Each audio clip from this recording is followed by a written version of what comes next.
Okay, so trends and shapes. This is the kind of the core of topic 3 and 4, which is a long time ago, and I guess 13 and 14 for HL as well. And this is really a lot of where the explanation and identification of structures kind of lies. And so I'm going to start with shapes first, okay? Because I think shapes are more likely to show up on the exam. And so we're talking about VSEPR, valence, shell, electron, pair, repulsion. Some books say it as VESPR, valence electron shell pair repulsion. Doesn't matter. They mean the same thing. And it's important that you know how to draw Lewis structures to be able to do this, especially in higher level where it's more challenging with expanded octets and things like that. And so let me just remind you the key focus that you want to do when you're drawing shapes out here, okay? And the way I do it with the budget and the test structure, okay? So it's important that you are able to calculate electrons available for the Lewis structure, okay? Because that will really kind of determine what your shape is gonna, what your structure is gonna start off with. And so that's your budget. So how many valence electrons you have total, including charges and stuff like that, is how many electrons that you can draw. Okay.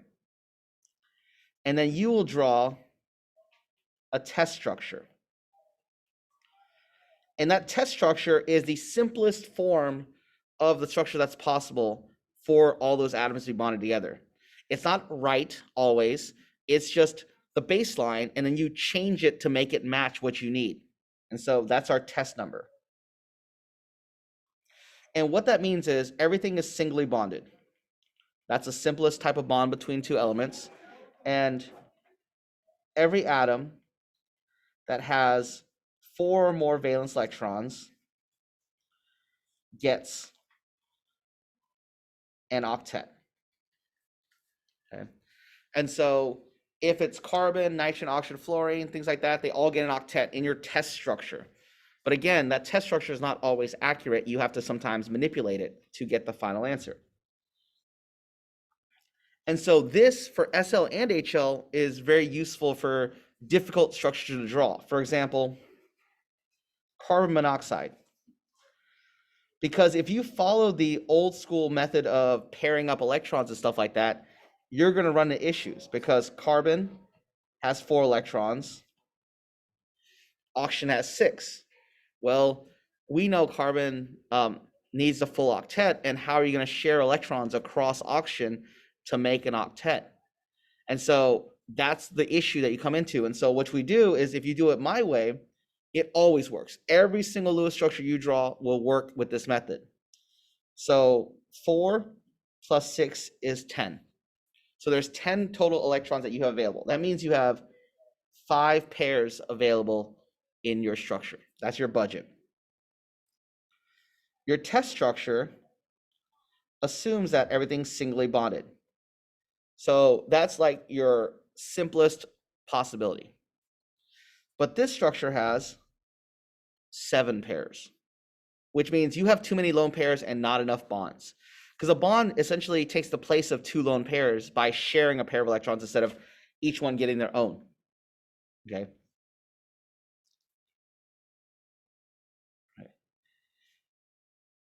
So what this tells us is that we need to add 2 bonds because we need to replace two sets of lone pairs with bonds to make the number match. And so we end up with this, a triple bond in the middle and a lone pair on each. And that's our structure for this because we made the structure match our budget. And that's all we have available to do. That's all we can work with. So if your test number is higher than your budget, then you need to change into bonds. You need to change your lone pairs into bonds. Now for HL, if your test is less than your budget, you add lone pairs to center. And that's where your expanded octet kind of comes into play. So SL, you'll never have a situation where you have less tests than budget, because that means you have lone pairs on the center that aren't expanded octet. But HL, you could have that possibility. Questions on that? Because we're going to do one more structure and then talk about actual shapes here. Okay.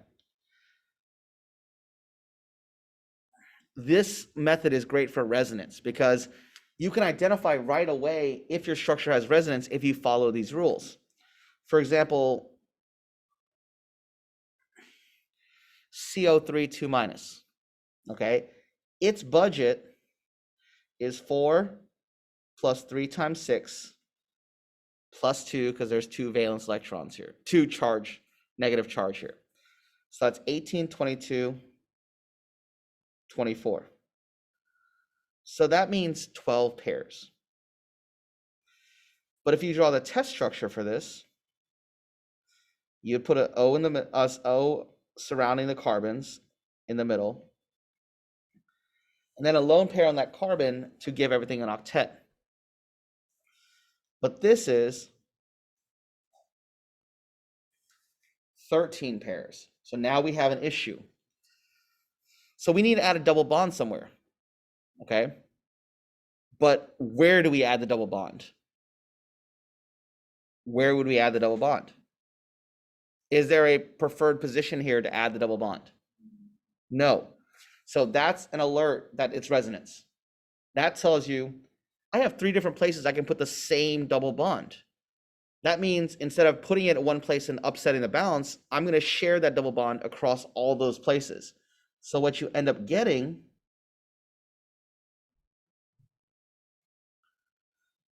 is a structure that resonates between those double bonds.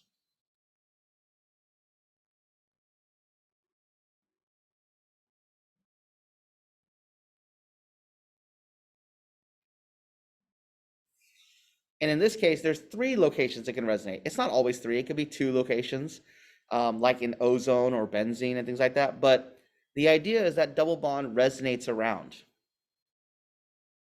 So if you have to add a double bond and you can't pick a place that's different, like if you have multiple places that are identical in construction, then that's resonance. Because there's no difference in where you add it, that should be a tip off for resonance. And that's SL and HL alike, understanding that. Okay.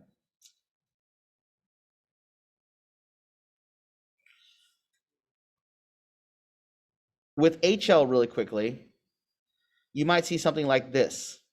They like actually asking about XeF4 because the student that doesn't understand shapes sees, oh, there's 4 F's bonded in Xe, that's tetrahedral.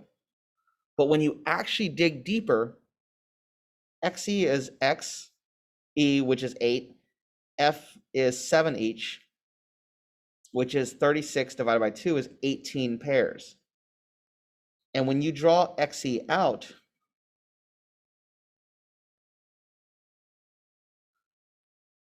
you only get 16 pairs.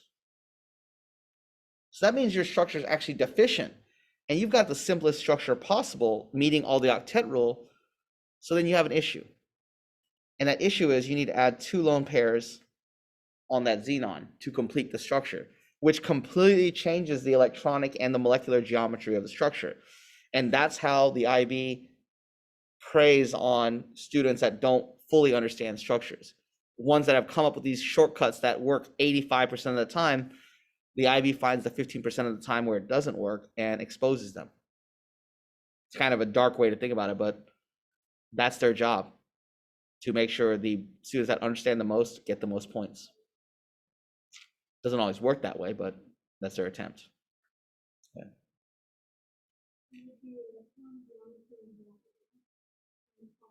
Yep, you got it, Erica. Yes. Do you remember what the shape is? Square planar. We'll talk about that in a second. Okay. So that, yes, this would be octahedral for those in HL if you're looking at the electronic geometry. Now, don't forget SL as well. things like BF3, because B has less than 4 valence electrons, your test structure is going to look like this. And that's okay. Because boron, because it only has 3 valence electrons, won't have an octet.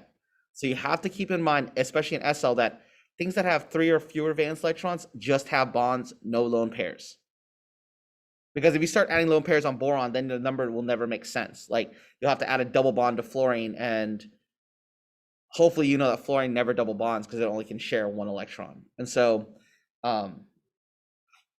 make sure you think about those sub-octet rules as well.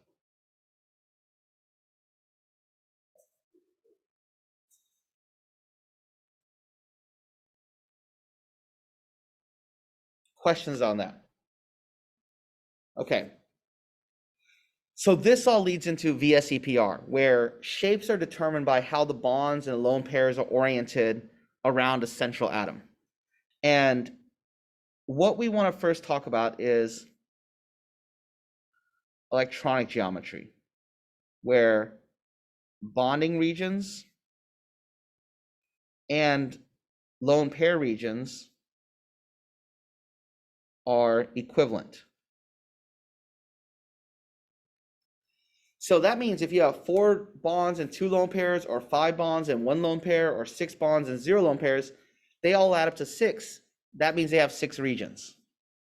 That's what matters. So there are only 5 shapes that HL needs to know, and only 3 shapes SL needs to know. If you only have 2 bonding regions, what's the shape? What's the optimal shape when you only have 2 bonding regions? When you have 2 bonds, what's the optimal shape? Linear, yeah. So you have linear here. Linear shape, okay? Now, if you have 3 bonds, how do you want to orient those? Think about how would you orient 3 lines so that they are trigonal planar, because it'll form a Y, yeah. Because that optimizes the space that you have around you. That means it's on a plane, so you have 180 degrees, but then you also have the 60 degree 120 degree, 120 degree optimized angle between each of them. Okay. And 4, the problem with 4 is now you want to say 90, but that's if you're only on a flat sheet of paper. But in 4, you have 3 dimensions, so you can actually branch out more, and that's where you get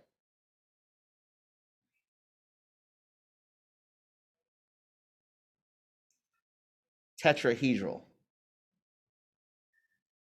Okay.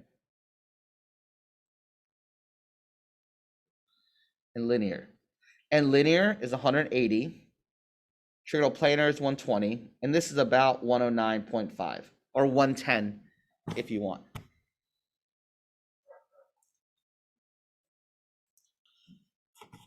For HL, you get to 5 and 6. And 5 and 6, or 5 especially, is kind of a weird structure. It takes a linear and a trigonal planar and puts them together. And so what you want to imagine is a linear with a trigonal planar in there as well.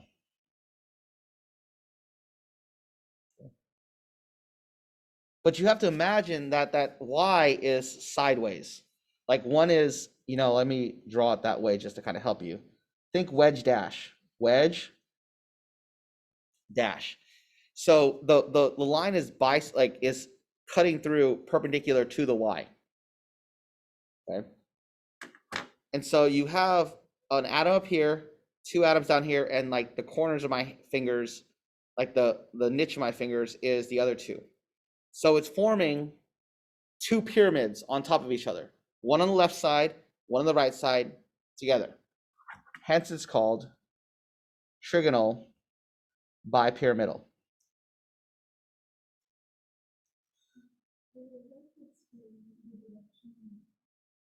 No, you shouldn't have to explain the direction. With 8, I'm going to draw it this way just to kind of help you all visualize. Sorry, with 6, not 8. With 6, now you have 1 up, 1 down, 1 left, 1 right, and 1 front, forward, and 1 backwards. So I'm showing it kind of like this. And that forms octahedral. You think, well, octahedral means 8. Why is that? Because when you have x, y, and z axes, it breaks it up into 8 different faces, right? There's a positive x, positive y, negative z. There's a positive x, positive y, positive z, negative x, positive y, positive z, all those. So there's 8 different areas in here. That's why it's called octahedral. And this one has 120 degrees and 90. So these are 90, and this is 120. Octahedral is all 90 because they're all perpendicular to each other.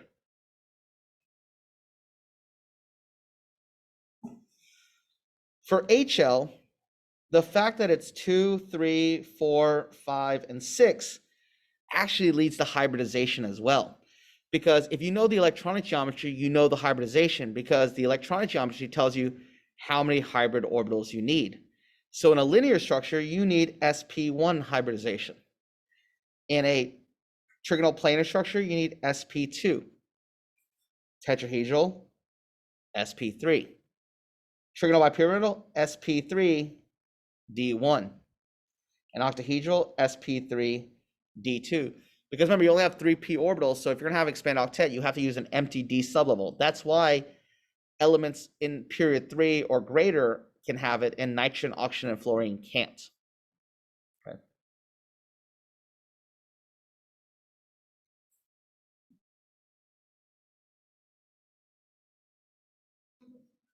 Okay. So those are our 5 electronic geometries. Now, every time one of those regions becomes a lone pair, it changes the shape. Okay. And so that's our molecular geometries. So when we get into molecular geometries, that includes these 5, but now those lines start disappearing because they get replaced by lone pairs.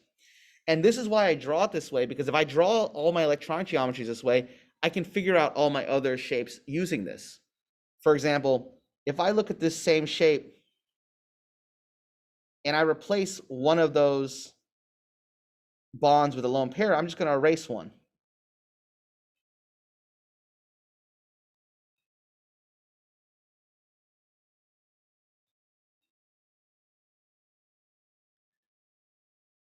Okay. Now the lone pair doesn't affect the molecular, isn't part of the molecular shape. We're looking at just this part right here. Okay. And what shape does that form of the highlighted part? Bent, exactly.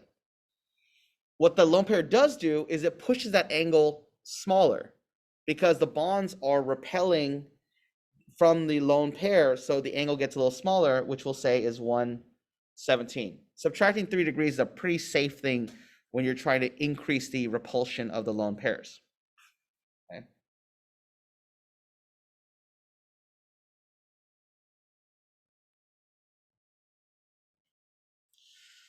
Now, you do the same thing with tetrahedral. Okay. What's the shape that's left here with the 3 legs? Imagine 3 legs like this. Pyramidal. Yeah, trigonal pyramidal. Thank you. So trigonal pyramidal, exactly. And this would be 107, 106.5. Either way, that's fine.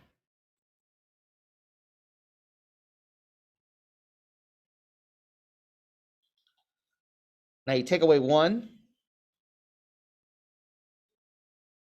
and you take away another one. Does it matter which one I take away?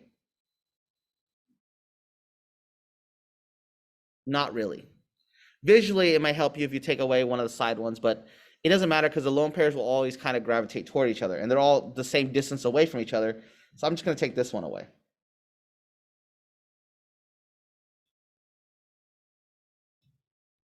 What's my remaining shape? Bent, exactly. But this bent is about what angle? 103, 104, 104.5, that area. Yeah. I don't think the IB is going to ask for an exact angle for this. They'll accept a range. So if you said 103 to 105, it'd be fine.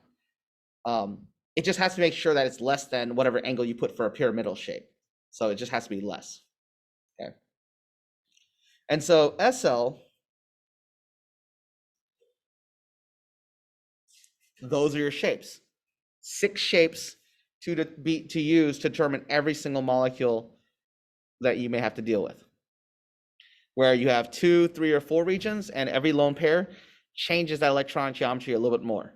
If you have no lone pairs, then the electronic and molecular are the same.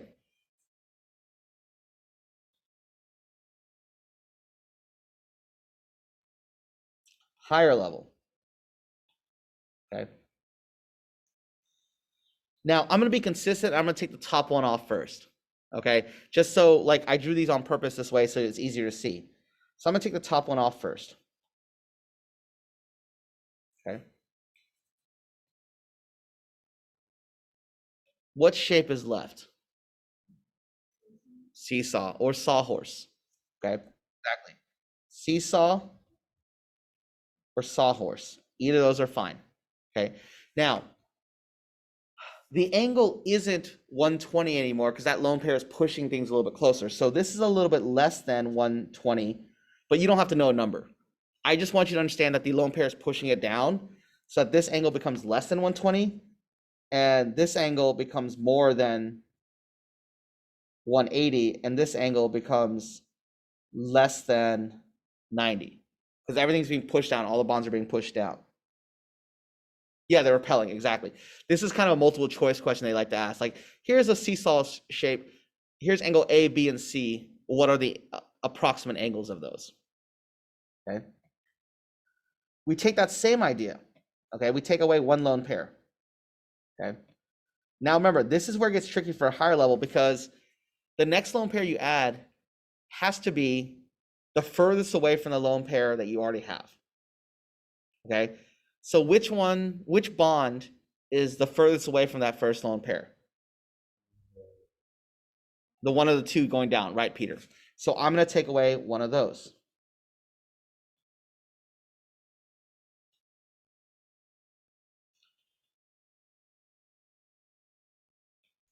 So it's italicized, but what shape is it? T-shaped. Okay. And we keep going further. Take away this one and this one. Now, which one is the furthest away from those two bonds? The one next to it, right, Peter? So this becomes another lone pair. And what do we? Yes, exactly. Because that's a good question, Erica. You always take the one furthest away from it because lone pair repulsion is the strongest. So to minimize it, you want them as far away from each other as possible. That's a good point. So now all these repulsions leave what kind of shape? Linear, exactly. This is why I like drawing it this way because I think it helps y'all visualize without having to memorize all these shapes. So like, again, there's too much stuff to memorize in chemistry. And so anytime you can minimize, reduce, you should. Okay. Questions. And the 3 lone pairs, this is one of the rare instances where lone pairs actually make a nonpolar molecule because all the lone pairs cancel out because they're all going in equal and opposite directions. So they cancel out. So linear makes it nonpolar. In SL shapes, all those lone pairs don't cancel each other out. So it's still polar because the lone pairs are going in the same net direction. Like bent is still polar because the lone pairs are going in the same direction. They're pointing kind of in the same similar direction. T-shape is still polar, correct. Okay. Now, I'll make it easy and take the top one off. Should have drawn these lines separately. Okay. What shape do you see here forming this and then this? You have to think of it in kind of 3 dimensions. Square pyramidal. Do you see the square base with the X and it comes to a point here? It's kind of hard to see, but you are right. It's square pyramidal. And the angles are going to push the square pyramidal down a little bit because of the lone pair.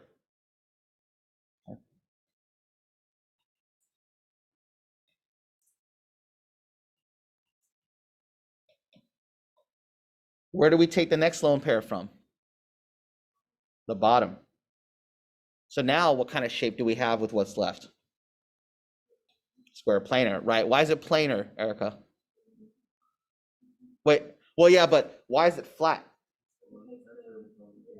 Lone pairs are repelling and pushing it flat, right? So I want to make sure you realize that. So it is square planar. So then you would have 90-degree angles again, because they're pushing each other equally flat. You can keep going where you have this, and then we erase one of these. Comes T-shaped. And then we do it again. I'm running out of room here. And we want equal and opposite, right? So this, which is linear. Okay. So yeah, you could memorize 15 shapes, or you could memorize 5 and deduce them whenever you need them. And I think for a lot of y'all, that's your best option, because there's so much stuff to memorize that you can't get around, that if you know 5 electronic geometries, you can figure out everything else just by drawing those.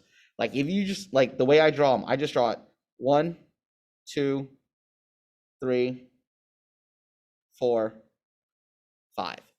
And with those 5 drawings, I can put my thumb and start covering up lines and see what is left in my structure and figure out shapes. So a little bit of trick. Questions about that? Okay. And that's your shapes in a nutshell.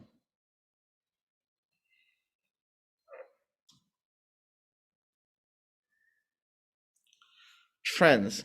I'm not going to go over the period 3 oxide trends because we did talk about that earlier in this week, I think recorded as well. So I'm not going to go over that right now. But the trends that I'm talking about are atomic radius, ionization energy. I should say, namely, first ionization energy, and then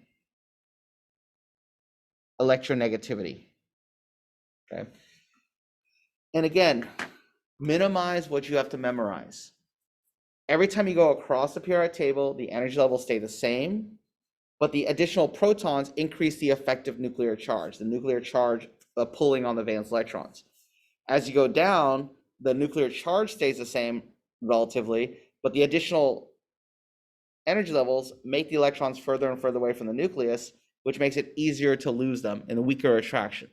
So no matter what trend you're talking about of these 3, those 2 ideas apply for the rationale for all of them. So it's really important about you understanding what this trend means and then how to apply that concept to whatever question they're posing to you.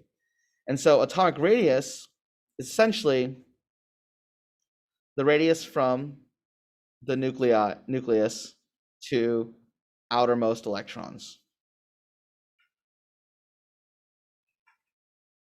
Okay. First ionization energy is when a gaseous atom loses an electron. Its first electron lost, I should say. So going from X to X positive 1 in its gaseous state. And electronegativity is the attraction an atom has for a shared pair of electrons. Okay, so if I'm thinking radius, I'm thinking this. If I'm thinking first ionization energy, I'm thinking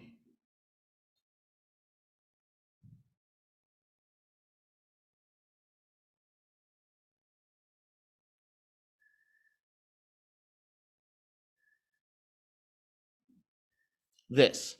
If I'm thinking electronegativity,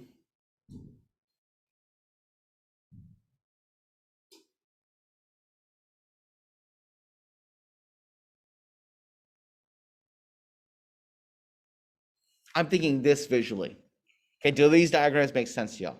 Okay, so atomic radius, if you think about it, it's the nucleus's attraction for the outermost electrons. So If you're going across a period, well, that outermost shell stays the same.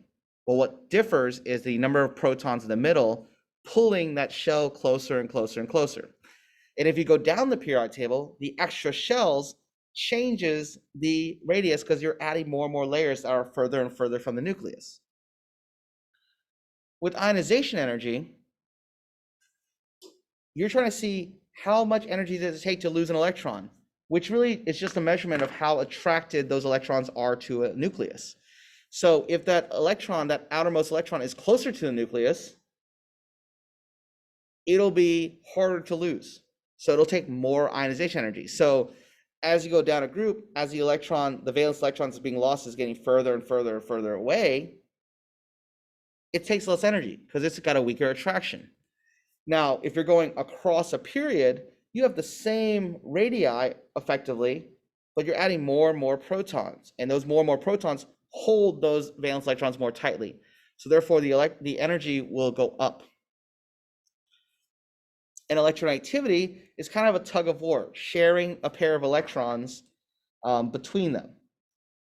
And so if you wanted to be an atom that has the highest electronegativity, you would want the most protons in the nucleus with the smallest radius, because that means your nucleus would be as close to those shared electrons as possible with the largest pull. You'd have the most leverage on those electrons. That's why fluorine is the highest, because fluorine has an effective nuclear charge of 7 and it has the smallest radius. That's why fluorine can pull electrons from anything, because of that.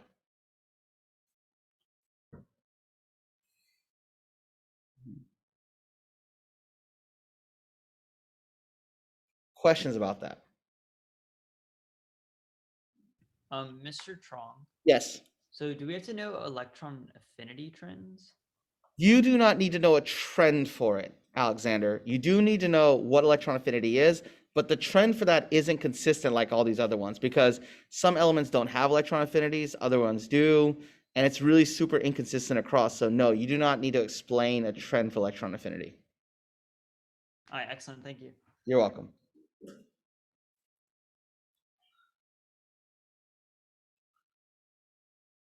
Ionic radii is a weird trend, because if you're talking about ions, it may be very similar to atomic radii, but ionic radii, I compare this.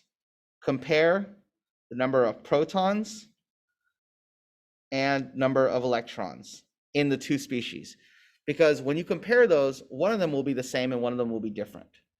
Well, it may have the same number of protons but different electrons, or it may have the same number of electrons but different protons. And that's where that difference in attraction affects the radii. So when you look at sulfur 2- and phosphorus 3-, well, sulfur has 16 protons, phosphorus has 15 protons, and they both have 18 electrons. Well, what's the differing factor? It's the protons. So sulfur having one more proton is going to pull more tightly on its electrons. So sulfur will be smaller than phosphorus, or phosphide, I should say. Sulfide ion is going to be smaller than the phosphide ion, or phosphoride ion. Oh, phosphide.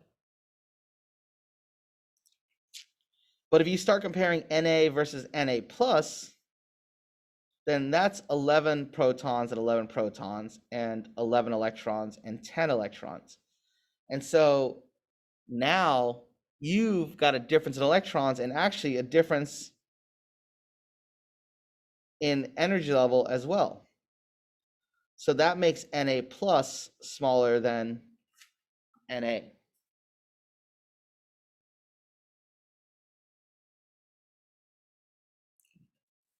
Maybe you look at sulfur versus S2-.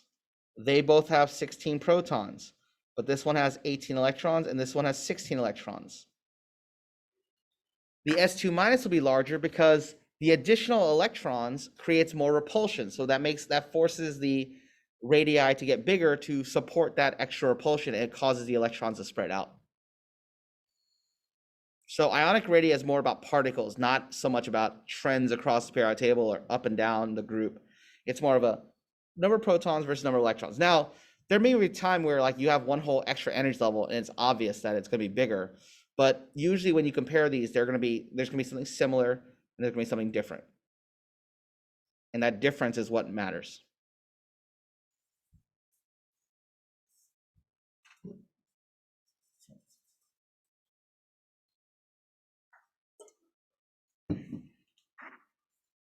Okay. Questions?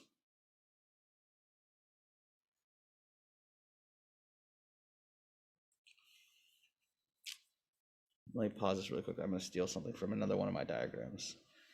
Because we talked about this in charts and tables, but I want to introduce it again because I think it's really, really useful for this. It's the graphs of, yeah. Oh, am I going to be able to get all these?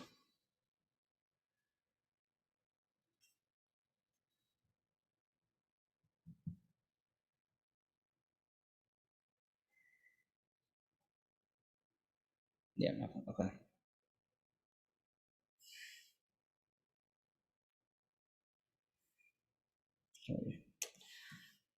You will want to be aware of the graphs of these trends as well, because while they don't explicitly expect you to like draw them and stuff like that, there are a lot of times where they ask you about a graph and they'll say, this is a graph of a trend, which trend is it? And so it's your responsibility to identify what kind of trend it is. And so one of them might be ionization energy versus atomic number. And like we said, we know as you go across the period, it gets stronger. So hydrogen to helium, this is neon, and this is argon, which is expected. The noble gas in every period should have the highest ionization energy because 1, it's full, 2, it has the maximum effective nuclear charge, and 3, yeah, those attractions are the strongest in those atoms. And down here, you'll see the new period, Li, Na, and K. And there is a general trend upward, but there are exceptions.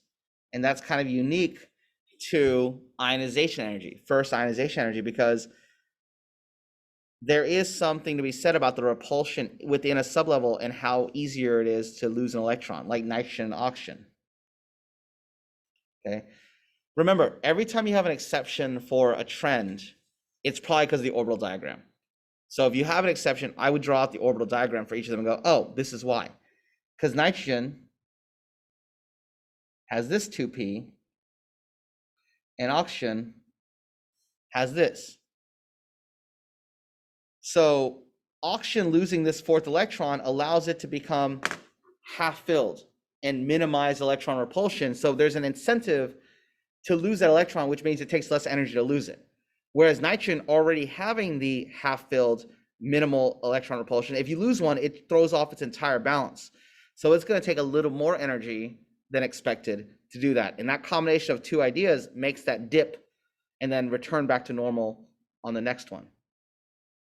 Okay. I'll just go back to this chart and show it here. But so your radii follows a very similar trend, except now your highest values are on the left side of the periodic table, and it slowly decreases over time across the period until the noble gases.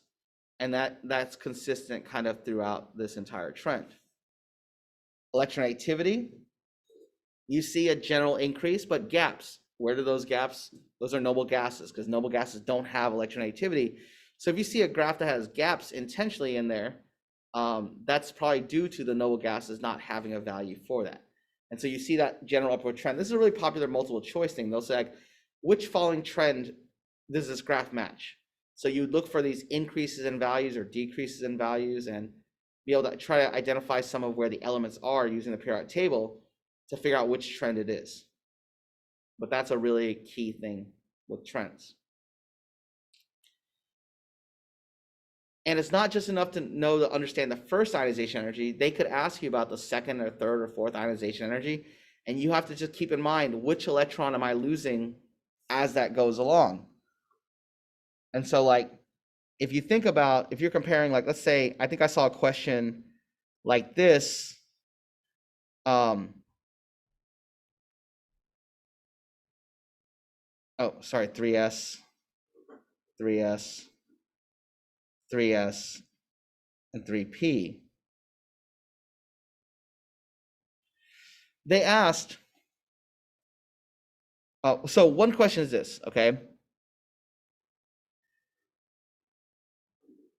Which of these, let's see. Which one of these would have the lowest first ionization energy? Okay. So Na, why Na, Erica? Yeah, it loses the entire energy level and then it's gone. So the first ionization energy would be Na is the lowest. Okay. The second one though, would it still be Na? No, because now, like Erica said, Na is losing from this sublevel, and that's not going to happen. But Mg, after having lost one, is now losing its second one, would have the lowest, because it's at that point where it's going to be losing, emptying out a whole shell. Now I have to be careful. I'm saying Mg plus, right? Not Mg, Mg plus. And then the third one, which one would have the third ionization energy? Al2 plus would have the lowest. So a lot of this stuff has to do with electron orbital diagrams and things like that. Yes, Erica.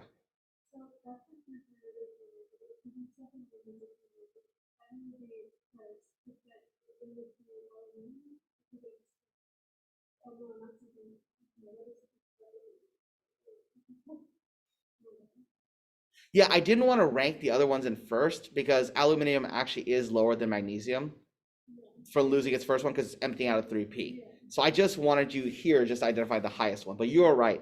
If I asked you to rank the first ionization energies on the multiple choice, it'd go Na is the lowest, then Al, and then Mg. Because there is a dip there.